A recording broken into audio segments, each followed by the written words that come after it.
Mr. Goff, my name is Andy Moore. I'm a member of Pro-Life NZ, which is a youth-based pro-life group. I'm happy to say we're launching a new group here in Auckland just later tonight. I just have a quick question. Currently, young girls can have their preborn baby aborted without their parents' knowledge or consent. Just wonder what your party would do about this. Well, our abortion laws aren't perfect, but nobody's come up with a better way of doing it. I was brought up a Catholic.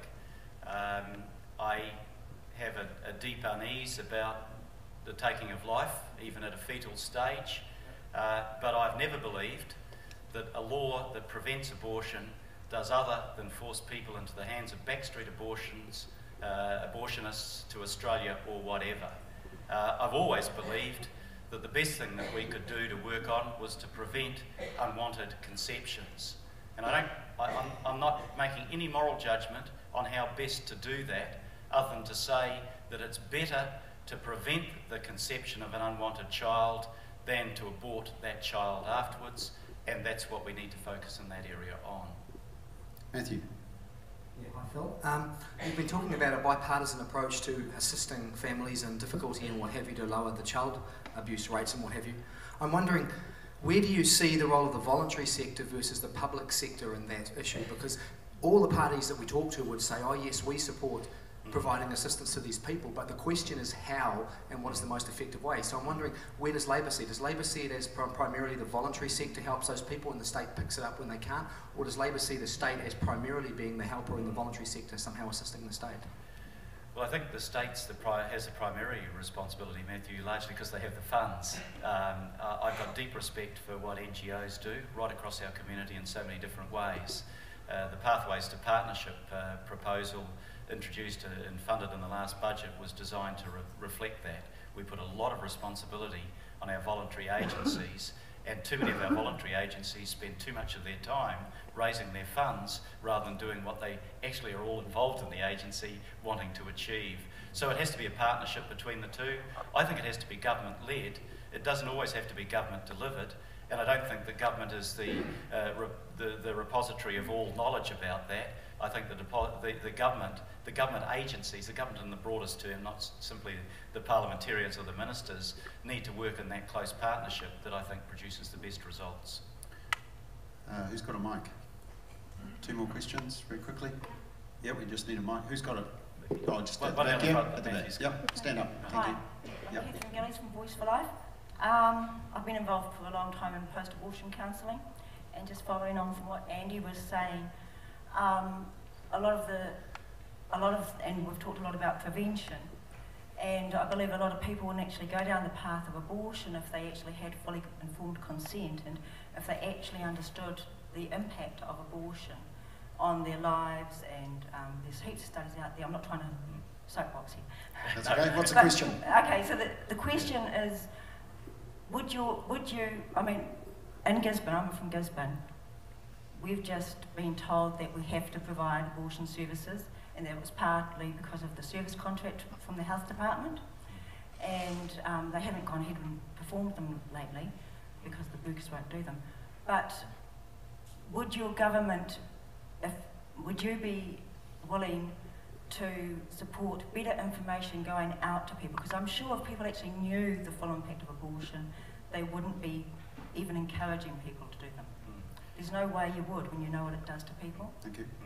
I think that people should always make their decisions with the greatest amount of information so that they know all of the consequences and the implications of making the decision one way or the other.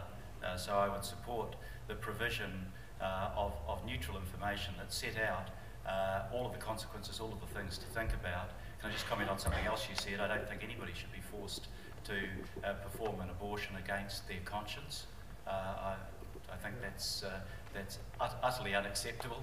But yeah, people should be well informed, but then if they're going to be well informed, they don't need to be well informed by one side saying you should do this or another side saying you shouldn't do this, but setting it out in as objective a manner as possible is what I would support. I'd support even more than that, of course, doing a hell of a lot more to actually prevent it's the unwanted pregnancies that may result in abortion, that may result in the bringing into this world of kiddies who are never wanted, and are destined to have miserable lives right from the start. So, you know, preventing the conception is still the area that I put most emphasis on. Okay, just down the front here, thank you. Thank you. I'm Ruth Cleaver from the Family Federation for World Peace. If we want better outcomes for our children, clearly we need adults to be better parents. And I don't see any way around getting better parents without promoting marriage. Now, if we look at the legislation over the past 10, 15, 20 years, it appears to me as a parent that there's been a litany of legislation that has undermined marriage. I've got 4 kids in the school system. They never come home talking about, they're never taught anything about the benefits of marriage, the tax situation, etc. There's a number of issues. So what could you, you're in opposition now, so it's easier to be visionary. What could you propose? That's a very nice way of putting it, Rick. What could you propose a government can do to try to encourage marriage? Well, I suppose I'm a practitioner of it. I've been married for 31 years and I've never regretted the decision. And I hope my wife hasn't. Being married to a politician, though, I sometimes wonder. Look, I'd have to say that I think that every child benefits when they're brought up in a stable relationship. I know a couple that have been together as long as I have. They've got kids. They've decided never to get married. Now, I don't question them on that. That was their decision. I don't think their children have been actually disadvantaged by that because they are a stable family. They're parents who are loving and caring for their children. And I put the most emphasis at all on that. To me, marriage was something that was part of my culture, part of my belief system, and that, you know, it's not the marriage that's kept us together, it's the love between the partners that keep you together. I've seen joyless marriages, and I don't think they've been much help to anyone.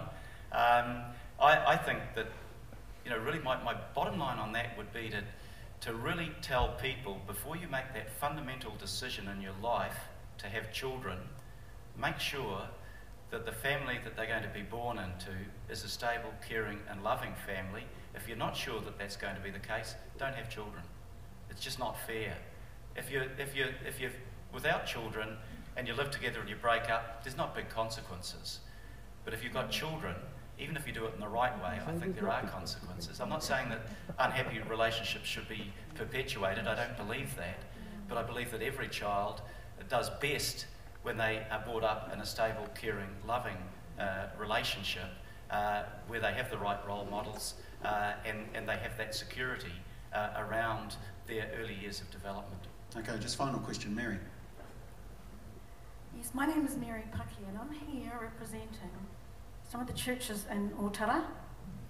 My question actually will lead into another question. I'll make them both half as long as they were going to be. If evidence can be proven, will you look into supporting the anti-smacking bill? That's the first question. Okay, shall I ask the first question, answer the first question first so I don't lose it?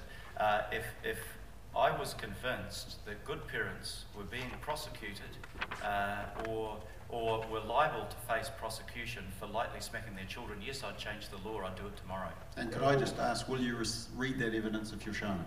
Well, you know, I've read lots of evidence. When you say the evidence, Bob, it's like the truth. There are sometimes different versions of it. Mary? My second question is this, is that, look, I'm on the Care and Protection panel as a representative of the community. We say the smacking bill is not working. I'm asking, would you support organising meetings with the Care and Protection people, especially represented by the community? They will tell you it's not working, starting with South Auckland.